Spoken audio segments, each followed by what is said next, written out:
సురభి శివ మధ్య షికా గ్రూప్స్ లో జరిగే డిజైనర్ రిక్రూట్మెంట్ గురించి డిస్కషన్ జరుగుతుంది. నీకు ఆర్నమెంట్స్ గురించి ఇన్ని విషయాలు తెలుస్తాయని నేననుకోలేదు అని ఆశ్చర్యంగా అంది సురభి. శివ మెల్లగా నవ్వాడు, కాని ఏమీ మాట్లాడలేదు. నిజానికి నేను చాలా కాలం నుంచి మంచి డిజైనర్ని అనిపించుకోవడానికి ఆరాటపడుతున్నాను, కాని నాకు అవకాశం మాత్రం రావటం లేదు. అలానే నేను డిజైన్ చేసిన డిజైన్స్ కి చాలా ఖరీదైన వజ్రాలు కావాలి. అది చాలా డబ్బుతో కూడుకున్న పని. అవి తయారు చేయడానికి అన్ని కంపెనీస్ ముందుకు రావు అని బాధగా అన్నది సురభి. ఆమె చెప్పేది ప్రశాంతంగా వింటున్న శివకి అలా ఆమెను చూస్తుంటే చాలా క్యూట్గా అనిపించింది. ఆమె డిజైనింగ్ పై ఎంత మక్కువ పెంచుకుందో అతనికి అర్థమవుతుంది. ఆమె మరో డెస్క్ తీసి అందులో ఉన్న ఒక ఎర్రటి చెక్క పెట్టెను తీసింది. అది ఓపెన్ చేసి చూస్తే అందులో ఒక మందమైన పేపర్ కనిపించింది. ఆ పేపర్ బయటకు తీసి, ఇది నేను చాలా గర్వించదగ్గ డిజైన్. చాలా ఇష్టంగా అలానే కష్టపడి డిజైన్ చేశాను. అయితే ఈ డిజైన్ కి ఇంకా నేను పేరు పెట్టలేదు అని ఆ పేపర్ ని శివకి ఇచ్చింది సురభి. శివ ఆ పేపర్ తీసుకుని దాన్ని పరిశీలనగా చూశాడు. ఆ డిజైన్ ని ఎంత ఎక్కువగా పరిశీలిస్తుంటే అది అతనికి అంత ఆశ్చర్యాన్ని కలిగించింది. ఆ డిజైన్ ని పరిశీలించి చూశాక సురభికి నగల తయారీలో అసాధారణ ప్రతిభ ఉందని అతను గ్రహించాడు. ఇంత ప్రతిభ ఉన్న సురభిని కంపెనీలో ఉన్నత స్థానంలో ఉంచకపోవడం బాలేదు అనుకున్నాడు. ఆమె ఇచ్చిన ఆ సింగిల్ పేపర్ డిజైన్ ని చూస్తూ ఒక్క క్షణం కళ్ళు మూసుకొని ఆ పేపర్ వైపుకి చూడగానే ఆ డిజైన్ కొద్దిగా మారింది. కానీ అందులో యాడ్ అయిన కొత్త ఎలిమెంట్స్ గుర్తుపట్టడం అంత ఈజీ కాదు. ఈ డిజైన్ స్పెషల్ అట్రాక్షన్ కలిగి ఉంది. ఖచ్చితంగా ఇది ప్రపంచంలోనే ది బెస్ట్ ఆర్నమెంట్ గా నిలుస్తుంది.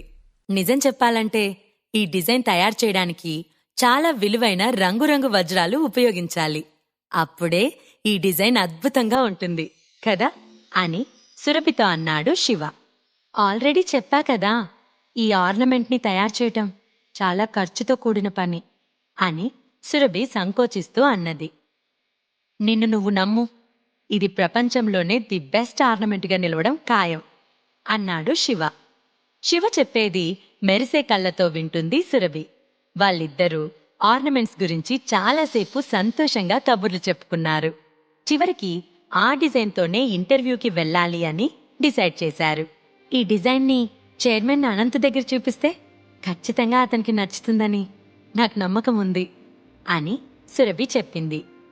సరే అయితే మనం ఆ డిజైన్కి ఓ పేరు పెడదాం అన్నాడు శివ. సురభి ఆలోచనలో పడింది. King of the world. ఎలా ఉంది ఈ నేమ్ అన్నాడు శివ. అదే పేరుని ఆమె మరోసారి ఉచ్చరిస్తూ, కింగ్ ఆఫ్ ది వరల్డ్, చాలా బాగుంది పేరు అని అన్నది సురభి. నువ్వు టైటానిక్ సినిమా చూసావా? అందులో హీరో టైటానిక్ కొనభాగానికి వచ్చి కింగ్ ఆఫ్ ది వరల్డ్ అని గట్టిగా అరుస్తాడు. నాకు ఆ సీన్ అంటే చాలా ఇష్టం అని అన్నాడు శివ నవ్వుతూ. చూశాను, నువ్వు చెప్పిన సీన్ చాలా బాగుంటుంది అని ఆమె ఉత్సాహంగా అన్నది. ఉత్సాహంతో కలిగి వెలిగిపోతున్న ఆమె మొహాన్ని కనురెప్ప వేయకుండా చూస్తూ ఉన్నాడు శివ. ఆ తర్వాత సురభి వెంటనే మెయిల్ ద్వారా తన రెజ్యూమ్ని అనంత్కి పంపించింది. ఈమెయిల్ చేసిన కొంచెం సేపటికే ఆమెకి చైర్మన్ అనంత్ నుంచి రిప్లై కూడా వచ్చింది. మీ డిజైన్ చాలా బాగుంది, అందులో మీ టాలెంట్ కనిపిస్తుంది. రేపు మీ డిజైన్స్తో ఓసారొచ్చి నా ఆఫీస్లో కలవండి అనేది ఆ మెయిల్ యొక్క సారాంశం. అది చూసిన సురభి ఆనందంతో ఎగిరి గంతేస్తూ శివని గట్టిగా కౌగిలించుకుంది. ఆ తర్వాత ఇంటర్వ్యూకి వెళ్తున్నట్లు ఇంట్లో అందరికీ చెప్పింది. మరుసటి రోజు ఉదయం సురభి అడిగిందని జ్యూస్ పాయింట్కి వెళ్లకుండా ఆమెతో పాటు ఇంటర్వ్యూకి వెళ్లాడు శివ. ఇద్దరు రెడీ అయ్యి టాక్సీ మాట్లాడుకొని జ్యోతి టవర్స్కి బయలుదేరారు. సురభి చేసిన నగల డిజైన్స్కి మొదటిసారి చైర్మన్ లెవెల్ వ్యక్తి నుంచి గుర్తింపు రావడం సంతోషం కలిగించింది. నేను చాలా ఆనందంగా ఉన్నాను, అలానే భయంగా కూడా ఉంది. చైర్మన్ లాంటి బిగ్ షాట్తో మాట్లాడటం ఇదే మొదటిసారి అని శివతో అంది సురభి. భయమా? ఎందుకు అని అడిగాడు శివ. అతను అడిగే ప్రశ్నలకి నేను సరిగా సమాధానం చెప్తానా? ఒక్కవేళ సరిగా సమాధానం చెప్పకపోతే నాకు ఉద్యోగం రాకపోవచ్చు కదా అని భయంగా అన్నది సురభి. నువ్వు మరీ అంత కంగారు పడకు.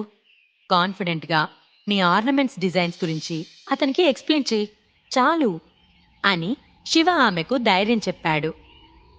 నా డిజైన్స్ సెలెక్ట్ అయి ఆర్నమెంట్స్గా మారి అందరి నుంచి మంచి ప్రశంసలు అందుకుంటే చాలు. ఈ జీవితానికి అదే అతిపెద్ద గిఫ్ట్. నేను చాలా హ్యాపీగా ఫీల్ అవుతాను అని అన్నది సురభి. తన డిజైన్స్ మార్కెట్లోకొచ్చి అవన్నీ ఫేమస్ అవ్వాలని ఆమెకి చాలా కాలంగా ఉన్న కల. టెన్షన్ పడకు సురభి, నీ డిజైన్స్ ఖచ్చితంగా క్లిక్ అవుతాయి అని భరోసా ఇచ్చాడు శివ. అదే కనుక జరిగితే చాలా బావుంటుంది అని ఉద్వేగానికి లోనైంది సురభి. డీల్ కుదిరి నీకు కనుక ఈ జాబ్ వస్తే నువ్వు బెస్ట్ జ్యువెలరీ డిజైనర్ అయిపోతావు. అప్పుడు నీ డ్రీమ్స్ అన్నీ నెరవేర్తాయి. నీకీ జాబ్ ఖచ్చితంగా వస్తుంది. ముందుగానే కంగ్రాట్స్ అని శివ ఆమెని ఎంకరేజ్ చేశాడు. థ్యాంక్స్ శివ, ఖచ్చితంగా నా ప్రయత్నం నేను చేస్తాను అన్నది సురభి. వీళ్ళిలా మాట్లాడుకుంటూ ఉండగానే టాక్సీ జ్యోతి టవర్స్ వద్దకు వచ్చి ఆగింది. వారిద్దరూ టాక్సీ దిగి లిఫ్టులోకి వెళ్లారు. అక్కడ్నుంచి 25వ అంతస్తుకి చేరుకున్నారు. ఆ ఫ్లోర్లోనే చైర్మన్ ఆఫీస్ ఉంది. ఎంప్లాయీస్ అంతా ఫార్మల్ సూట్లో చాలా బిజీగా వర్క్ చేసుకుంటూ ఉన్నారు. ఆఫీస్లోకి ఎంటర్ అవ్వగానే అక్కడ పనిచేసే వర్కర్స్ అందరిలో ఆశ్చర్యం కనపడింది. అందరూ సురభిని, శివని తేరిపారా చూశారు. సురభి, మీరు మార్కెటింగ్ డిపార్ట్మెంట్లో పనిచేస్తారు కదా, మీరిక్కడికెందుకొచ్చారు? మీకిక్కడికి రావడానికి యాక్సెస్ లేదు కదా. ఇది కంపెనీ మెయిన్ మేనేజ్మెంట్ ఆఫీస్, ఇక్కడేం పని అని అటుగా వెళుతున్న ఒక లేడీ ఎంప్లాయ్ సురభిని అయిష్టంగా అడిగింది. సురభి కాస్త ఇబ్బందిగా ఆమె వైపు చూసింది. లైఫ్లో ఇంకెప్పుడు నీ హస్బెండ్ కంపెనీలో అడుగు పెట్టకూడదని మీ సిస్టర్ కృతి వాళ్ళ హస్బెండ్ రాహుల్ హెచ్చరించారు కదా. అయినప్పటికీ మీరితన్ని ఈ కంపెనీలోకి తీసుకురావడానికి ఎంత ధైర్యం అని అడిగింది ఆవిడ. నా హస్బెండ్ నా ఇష్టం, నేనెక్కడికైనా తీసుకెళ్తాను, అయితే ఏంటి అంటూ కోపంగా చేతుల్లోని ఫైల్తో చైర్మన్ క్యాబిన్ వైపు నడిచింది సురభి. ఆగో అనే ఓ స్వరం ఆమె నడకని ఆపేసింది. ఆ వాయిస్ వచ్చిన వైపు సురభి చూసింది. గ్రే కలర్ శారీలో విలువైన నగలు ధరించిన తన చెల్లెలు కృతి హుందాగా నడుచుకుంటూ వచ్చింది. కృతి ప్రస్తుతం షికా జ్యువెలరీస్ కి డిప్యూటీ డైరెక్టర్, అలానే చీఫ్ జ్యువెలరీ డిజైనర్ కూడా. అనుదీప్ షికా కూతురు కావడంతో ఆమెకి ఆ కంపెనీలో ఎదురు చెప్పేవాళ్లే లేరు. కాబట్టి సహజంగానే ఆమెకి కంపెనీలో ముఖ్యమైన స్థానం ఉంటుంది. హాయ్ కృతి అని పలకరించింది సురభి. షటప్, నీకు నా ముందు నుంచోటానికి ఎంత ధైర్యం, అది కూడా ఈ వేస్ట్ ఫెలో శివని తీసుకొని వచ్చావు అని శివ వైపు అసహ్యంగా చూసింది కృతి. ఐఎమ్ సారీ కృతి, నేను శివ ఈరోజు ఒక ముఖ్యమైన పని మీద ఇక్కడికి వచ్చాం. ఆ పని చూసుకుని మేం వెళ్ళిపోతాం అని భయంగా అన్నది సురభి. చేతి వరకు వచ్చిన అవకాశం ఎక్కడ కోల్పోతానో అని భయపడుతోంది సురభి. ఎందుకంటే ఇన్ని రోజులు తన పెదనాన్న, బాబాయ్ ఫ్యామిలీ ఆమె టాలెంట్ ని తొక్కేశారు. అందుకే సహజంగానే కృతిని చూడగానే సురభికి భయం వేసింది. ఉన్నపాటుగా ఆమెలో ఆత్మన్యూన్యత భావం కలిగింది. నువ్వెందుకు ఆమెకి సారీ చెప్తున్నావు? నువ్వేమన్నా ఆమెకి రుణపడున్నావా అని పొగరుగా అడిగాడు శివ. అసలు ఎవరు నువ్వు? నా ముందు మాట్లాడడానికి నీకెంత ధైర్యం అని కోపంగా శివని ఉద్దేశించి అరిచింది కృతి. నీతో మాట్లాడడానికి కూడా ధైర్యం కావాలా? అయినా నేను చేసిన తప్పేంటి? మీ పెళ్లిలో జరిగిన దానికి నా తప్పేమీ లేకపోయినా కూడా సారీ చెప్పాను కదా అని కూల్గా అన్నాడు శివ. అయినా నేను నీకు చెప్పింది మర్చిపోయావా శివ అంటూ మరో గొంతు వినిపించింది. ముగ్గురు అటుగా చూశారు. అక్కడ రాహుల్ వాళ్ళ వైపే వస్తున్నాడు.